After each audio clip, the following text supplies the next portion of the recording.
Hey y'all, welcome back to the channel. I'm Marcia Hilton, aka Marcia Unbound.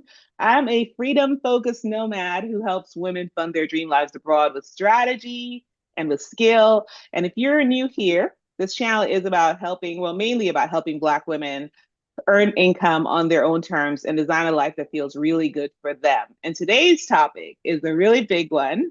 We're talking about how to turn your remote income into an actual financial strategy because it's one thing to make money online, it's another thing to actually make it work for you and be sustainable long term. So I'm excited to have Anita here. She's thoughtful, strategic, and all about the money and really aligned with this community. Anita, welcome and thank you for being here. Would you mind introducing yourself to everyone, please? Hi, thank you so much for having me. My name's Anita Niefeldt. I'm a certified financial planner and I have my own company, Viridian Wealth Management, where I essentially, help people get retired and stay retired.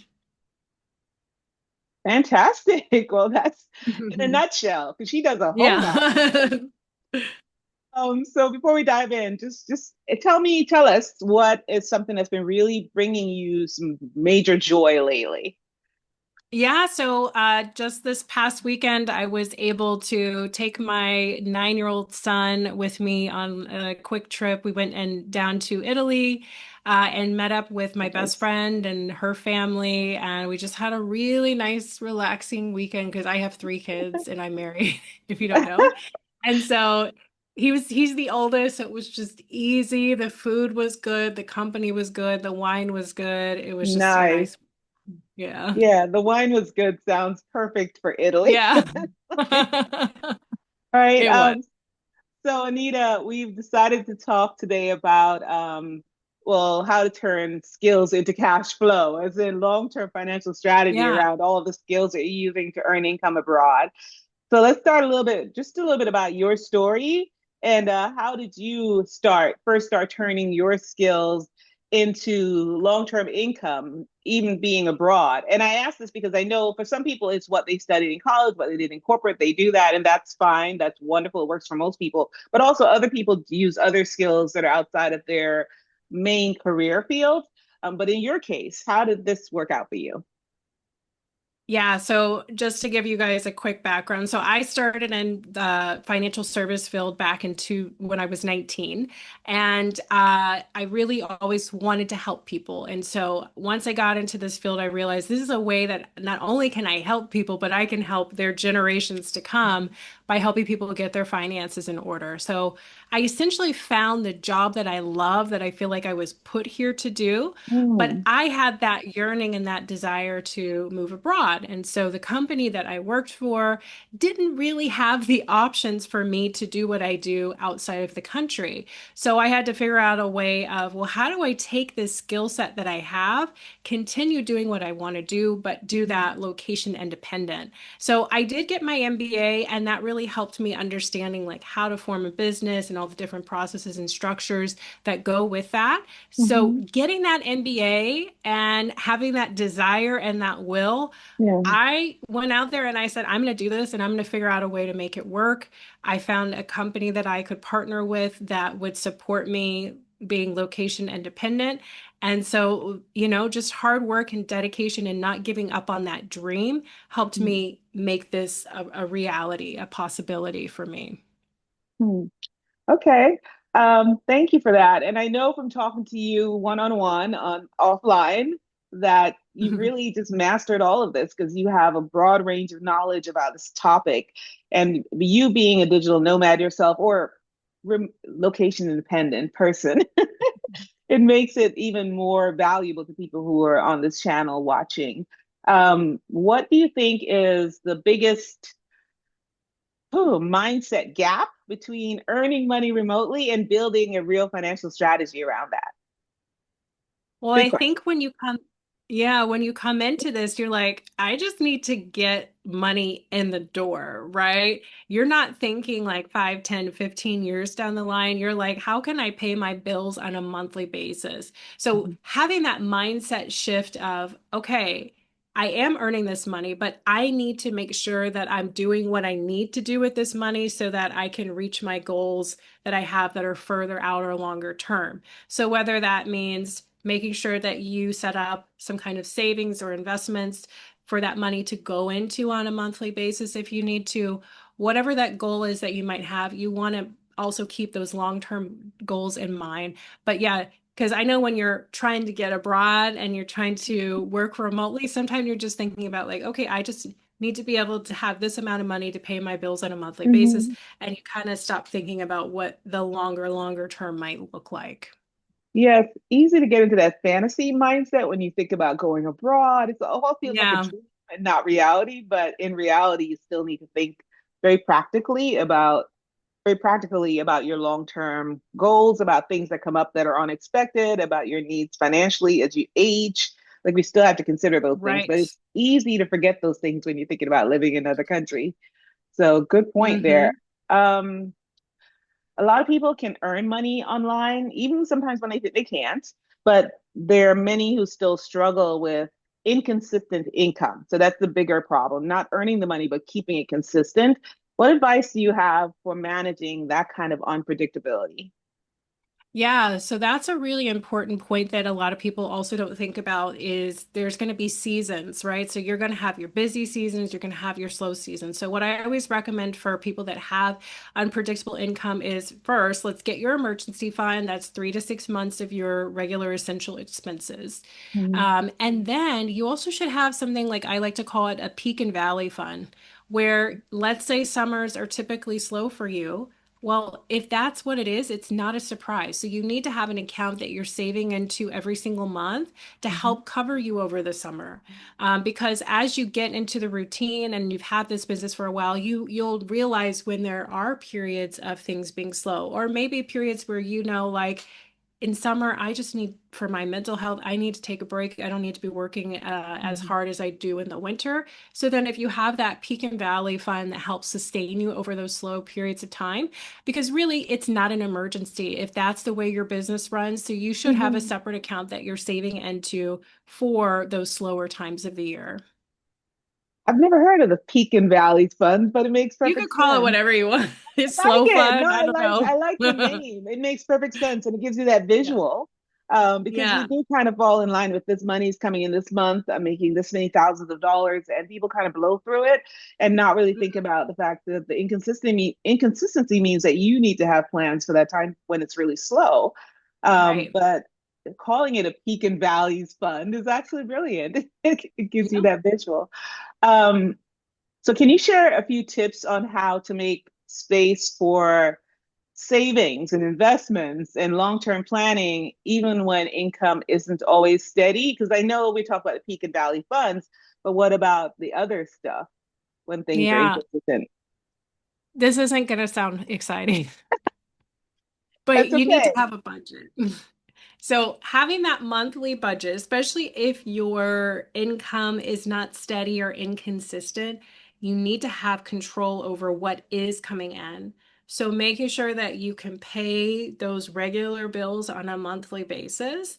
And Yeah. then, if you do have the space to save and invest, well, having that budget will let you say, okay, 15% is going into my retirement plan or, whatever goals you have will help you Okay. set that up. But yeah, if your income is inconsistent, you need a budget because Yeah. we can't, yeah, we need to know how much money we actually have at our fingertips to use. And maybe we don't have it to save 1 month because of that variability in the income. But having that budget will help you earmark how much you can safely put away for those different goals that you have. Okay, so what I hear you saying is that your investments and savings are to be as an important part of your budget as paying your water bill, or it should just Exactly. be it's already accounted for as part of your monthly budget. So it's not something that's Hmm. an extra, it just is, and Yeah. treating it Hmm. like that. Okay. Exactly. Okay. That's a good approach. Yeah, because you have some people who even have that mentality of like, well, you should be paying yourself first. I know it Yeah. can be hard if you're like running a business and trying to Yeah. get it started up because you're like, well, I'm going to reinvest into the business and all of that. But Mhm. yeah, it should shift to that mindset of, okay, the business is up and running. I need to put some money away for Mhm. myself. Mhm. So yeah. Okay. Hmm. All right. What mistakes do you often see with nomads or even new remote earners? What mistakes do you see them often making when it comes to managing their money? I would say like there's three mistakes that come to mind, and that's not just for nomads, it's also for Okay. entrepreneurs in general. Okay. The Okay. first one is really not good is mixing your personal checking and finances with the business. You really need to have separate accounts for those things because it's Mhm. that's just chaotic, right? Mhm. And you may not save enough for taxes and different things like that. You need to have a separate account for your personal and for your business finances. So Mhm. separate those two.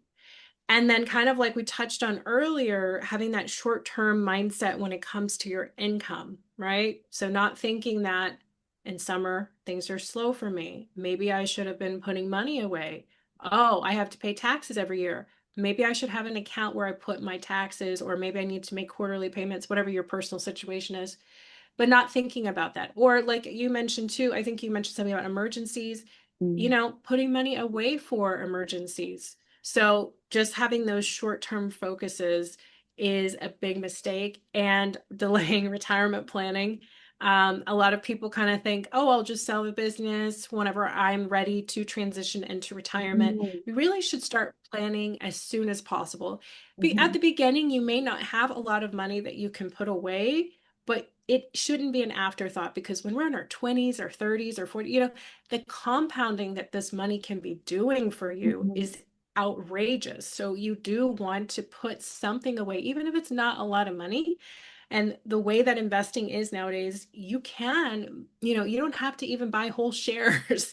Some Mhm. some firms will let you buy fractional shares. Like you can put something away and you can get started with a really low dollar amount.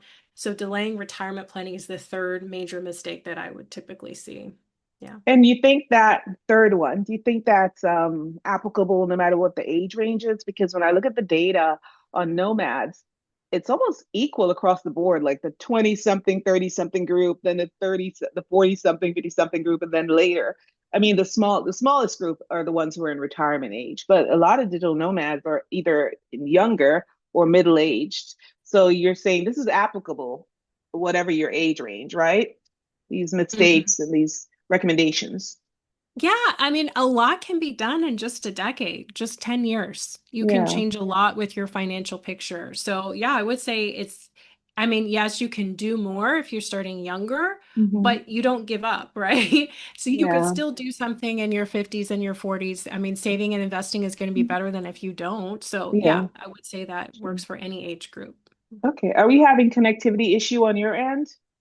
I can hear you just fine now. Oh, Hmm. I heard you. I saw you lean in for a moment, so I just want to make sure we're all good. All right. Yeah. All right. So, what financial habits or practices have helped you stay grounded and build long-term security while living with more freedom?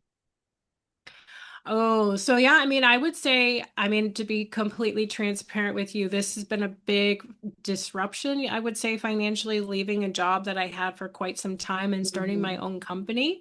The Mhm. good thing is I'm profitable. And so I don't have to like use any of my own savings or investments to run the business, but I'm trying to find what that new normal is, right? So for me, I would say that I'm in a very new phase of looking at what my cash flow looks like, trying to figure out what a monthly income is going to be like.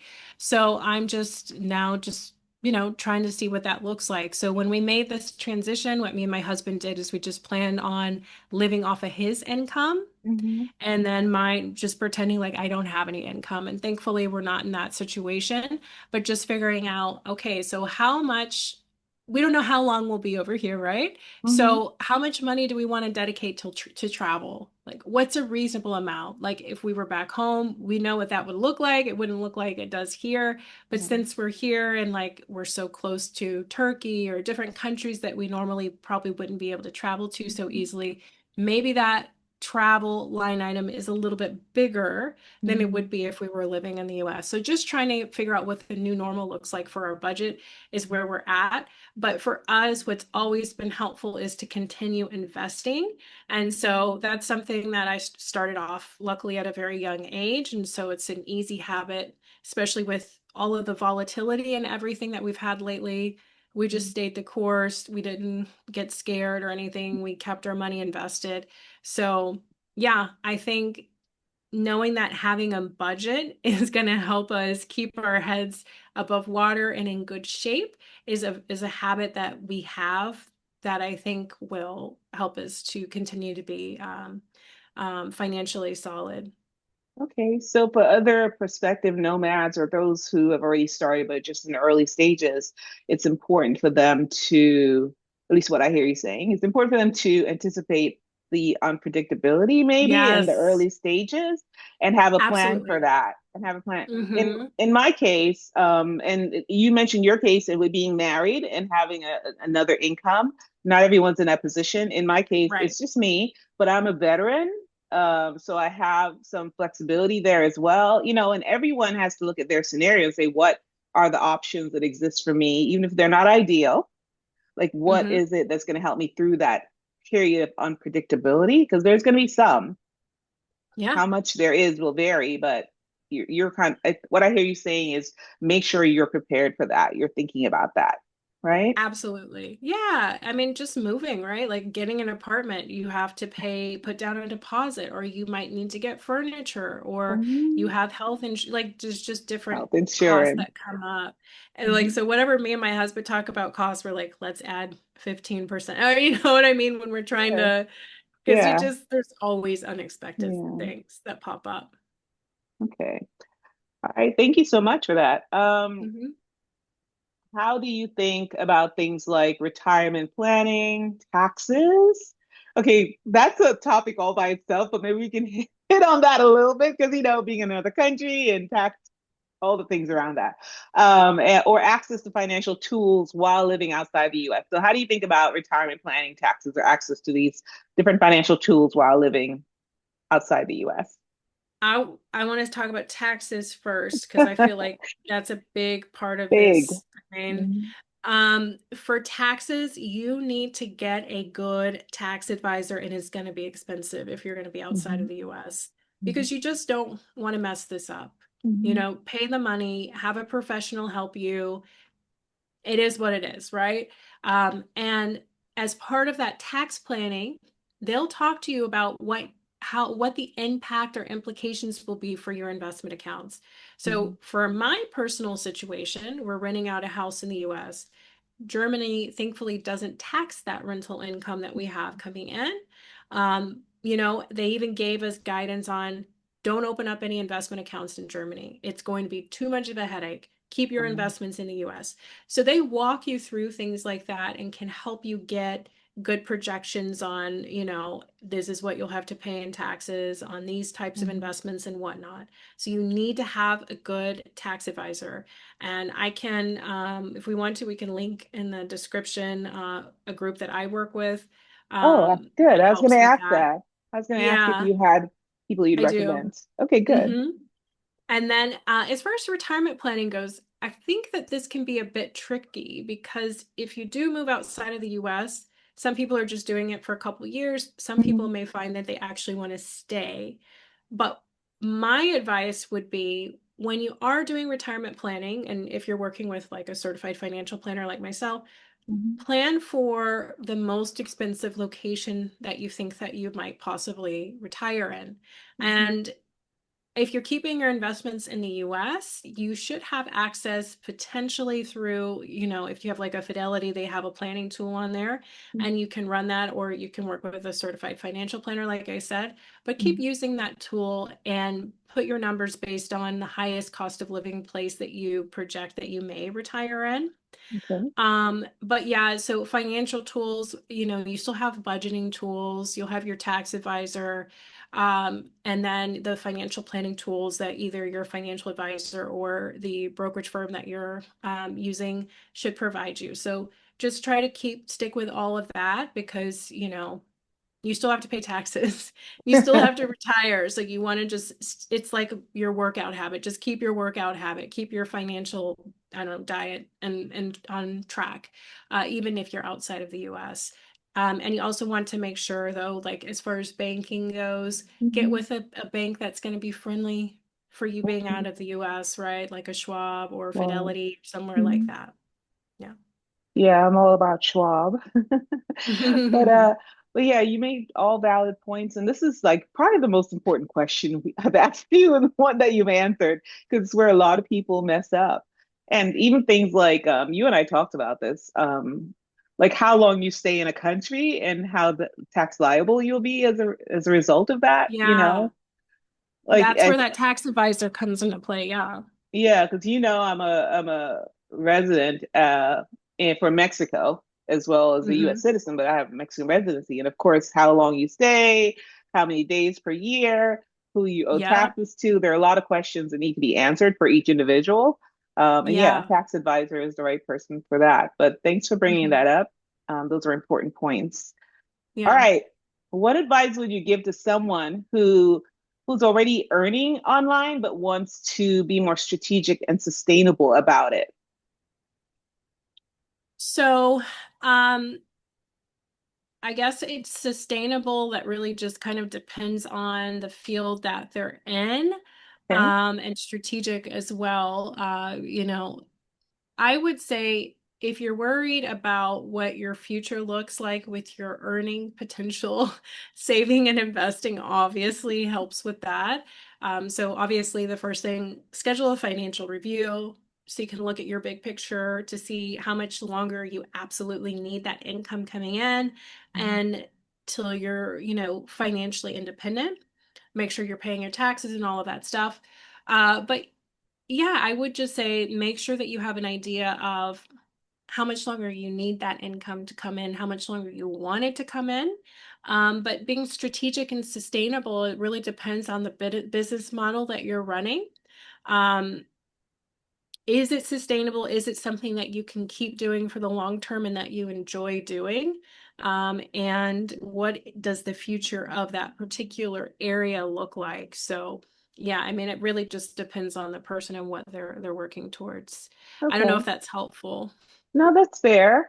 So one Hmm. question that came to mind as you answered that was if you are using, and this is back to the previous question as well, using some of those online tools or those financial tools, a lot of times they'll ask you like how long, which is a tough question. It's almost like doing your will, which I like how long do you want this to last for? Like, oh, I'm gonna live to 85 or I'm gonna live to 95. No one knows, but Right. you have to sort of make a decision and plan around that decision. Do you usually have any recommendations about where people should go with that? Yeah, and I can actually show you kind of, Oh, I good. let me You got just get something this for pulled us. up.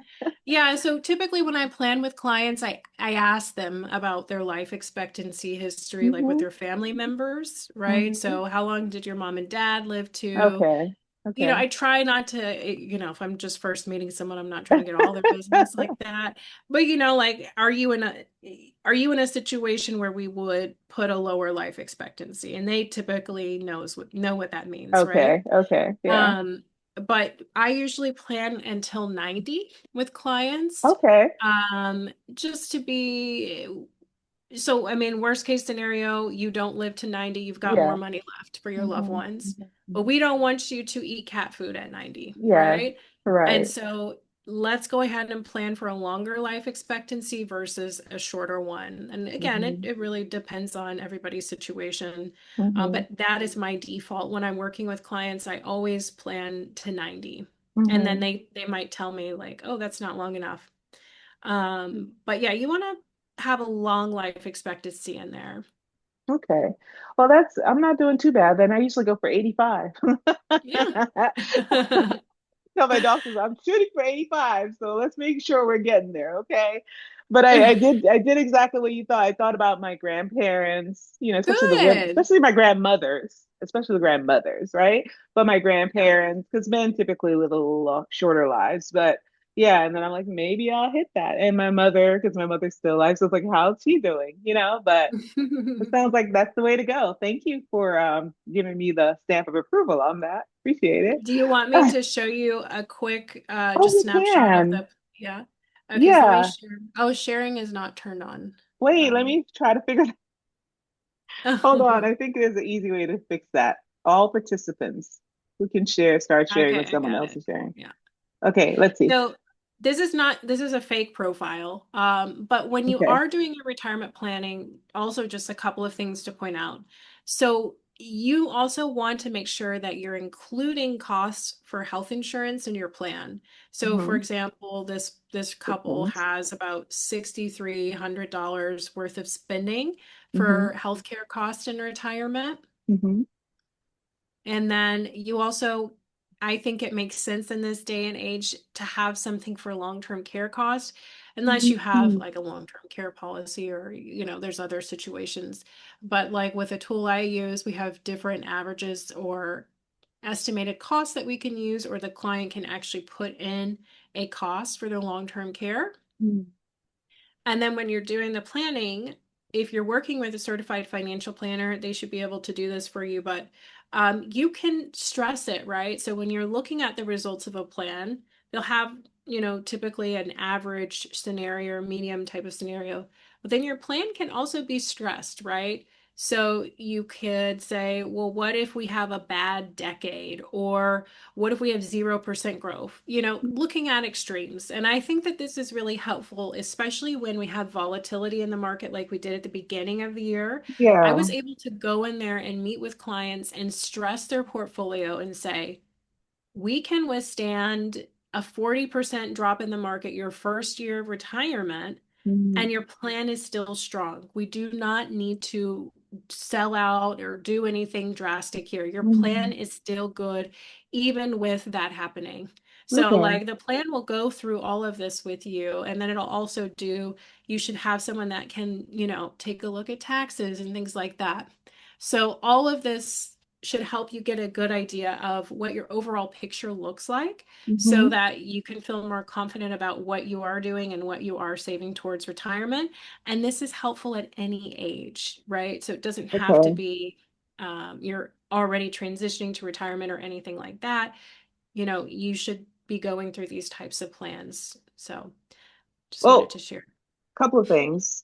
One, Uh-huh. when you said, and don't answer the question quite yet because I have something to say right after that. But when you said long-term care and you gave that number, was that annual or was that overall or?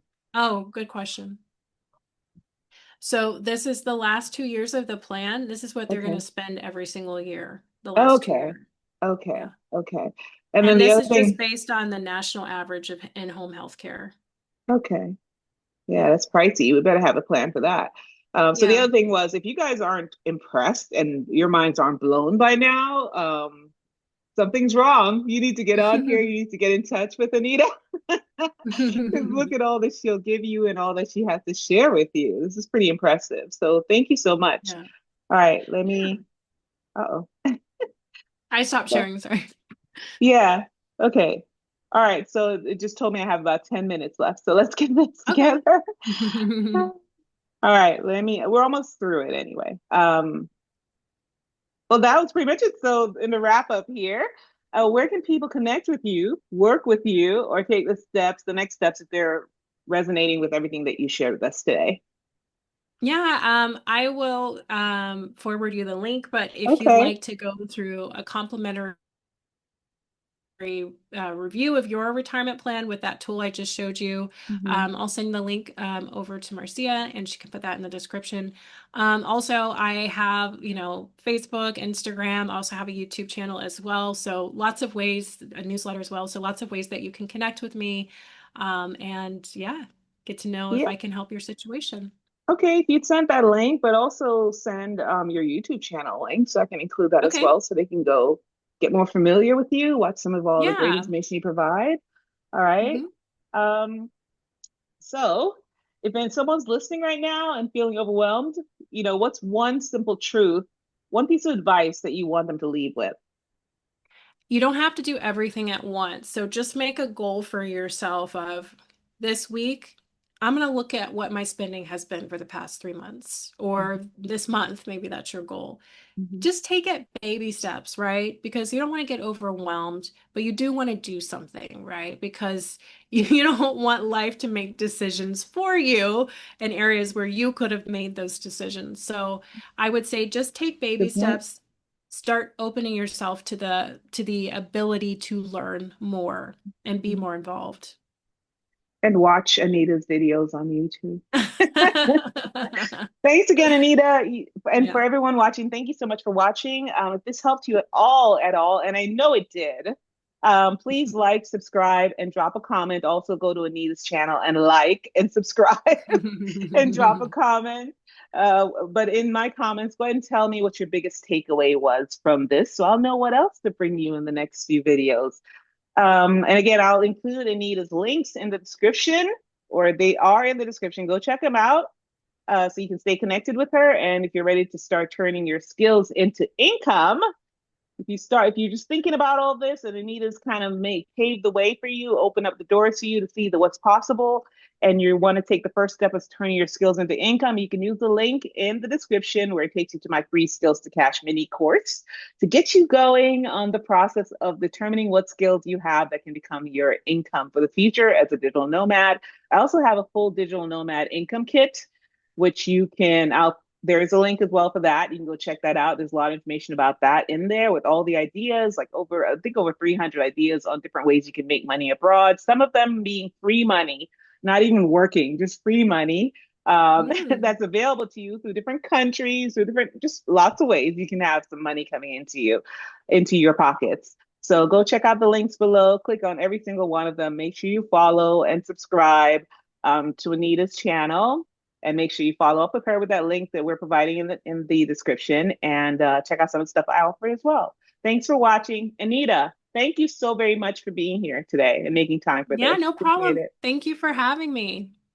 All right, take care, everybody. Bye bye. Bye.